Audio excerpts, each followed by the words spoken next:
What's good, everybody? So Bradley Beal got traded. I was like several years in the making because it always seems like he's always up for discussion to get traded. He had no trade clause, had a lot of money, stuff that nobody doesn't. Everybody pretty much knows, but it seemed like it was pretty much down to like Phoenix and Miami. I was like, I think that they didn't want to give up really Tyler Hero in order to do the deal. And I was like, maybe that was on the table, maybe that wasn't fully. But I feel like that's probably what they would have to do. Phoenix didn't really give up anything; they just sort of make the money work. And sort of like what I sort of spoke on when I was talking about the Hornets of like why you do a Chris Paul deal is why they pretty much did the deal for Beal, because I'm like, if they're going to go into a rebuild, he cleared all that cap off. You got rid of, not only did you get rid of Bradley contract, but also you get Paul contract and you can shave him off. I know they're talking about like him going somewhere else, but that'll be another thing later on. Um, but Beal going to Phoenix, and I was like, it's one of those things that I'm like, if say for instance, I was like, say how the playoffs was. I think Bill, Booker, and Durant would have had enough to beat Denver, just because if Durant's not at like the two games they won, Durant and Booker pretty much had to go like 30 plus or whatever. I think like Durant was like at 30 and Booker was like at 40 something. So and they got them 2 wins, and then except for like the last game, they wasn't blown out fully, but you the thing is you wasn't getting enough from Chris Paul, you wasn't getting enough from Ayton, and then you ain't getting enough from nothing Ben. So of course I'm like, come to the mall, and it's too many. So I'm like, with 3 people that can get you 30. I was like, that they would have had a better shot. I'm not saying they would have won, because eventually I feel like it would have just wore down on them, like how it got to that last game. But it will be intriguing to see how that we're going to go. I was like, uh, they still need a point guard. I think Payne is somebody that really needs to sort of come off the bench. Um, but I was thinking that maybe they do something like Booker did sort of do like a little bit of point guard early in his career.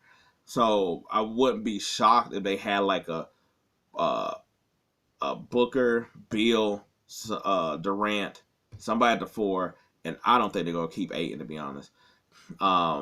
Type of thing. Um, but yeah, so they just need to really plug in the holes. And to me, to me, I think they should go ahead and just keep people like Craig. I think they should go ahead and try to keep T.J. Warren, Terrence Ross. Go ahead and keep those. Go ahead and keep those guys. They probably ain't gonna really cost that much. I was like, I mean, I know that they won't be able to offer anything really out here because they just got 3 dudes on such max contract. But maybe I was like, but T.J. Warren's still coming back a little bit from injury, so he's not going to really command money. I think he's on the veteran minimum.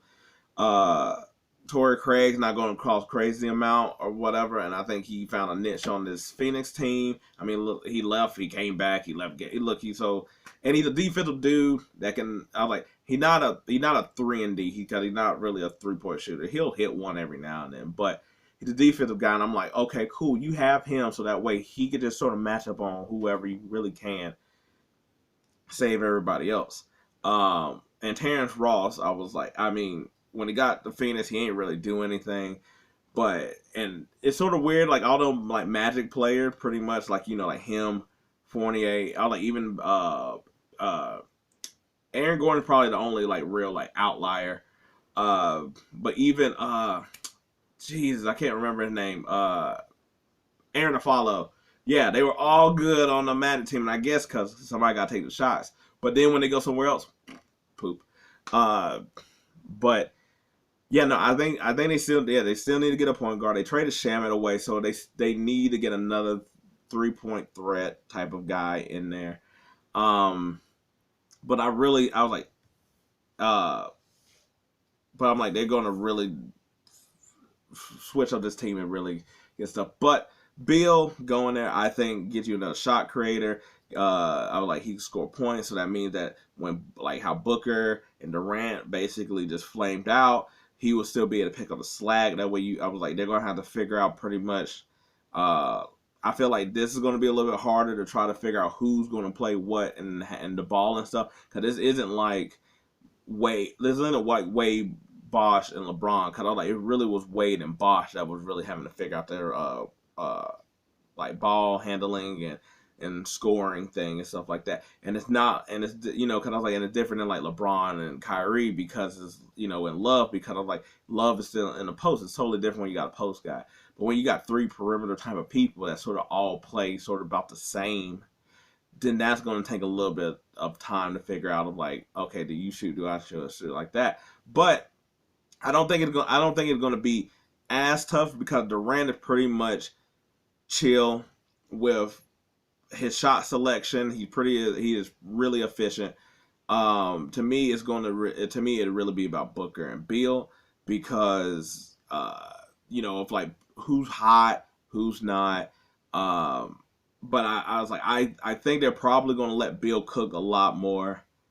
I kind of feel like Booker is also pretty efficient, but I think he showed in playoffs of like getting people set up, that I think he'll sort of be, I feel like he'll be a little bit facilitator while getting almost like a little bit like James Harden, a little bit, but he'll actually turn it on and play.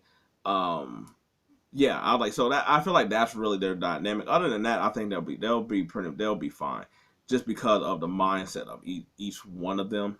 Like I said, I was like, Durant just scored what he needs to score, and I was like, and I think this is gonna be like Bill's. They're gonna try to let Bill shine because he's been stuck with the Wizard for so long, and I feel like people haven't really seen Bill play since it was him and Wall in the playoffs. He really just sort of just been around. So it's going to look sort of like the Heat did, where you just try to figure out who, it may be like some cheap people to put around. Maybe they'll try to get like I could see them like buying a draft pick later on, just so they could get like some a young player on a low contract. That's really going to have to be how they do it. It's really going to be some bargain bending, or some aging type of player that's wanting to like join up and come get them, come play with them. Yeah, so it's gonna be a good amount of work. But I like, because we'll see how that goes, and once we see how that goes, then we'll know pretty much where everybody sort of sit. But I think it's a good trade. You just can't do anything for the next like 3-4 years, and that's sort of the thing that sucks. And the 3 of them, like I said, fine. It's everything else around them. And when I talk about Phoenix, I'll talk more about like the fact that I'm pretty sure they're gonna try to trade Aiden to try to fill out that rest of the roster, because you might be able to get something back that's a little bit that fills it out a lot better. But anyway, that's just an update. Anyway, like this, I appreciate it. Thanks. If not, hey, maybe next time. But till then, peace. I'm out.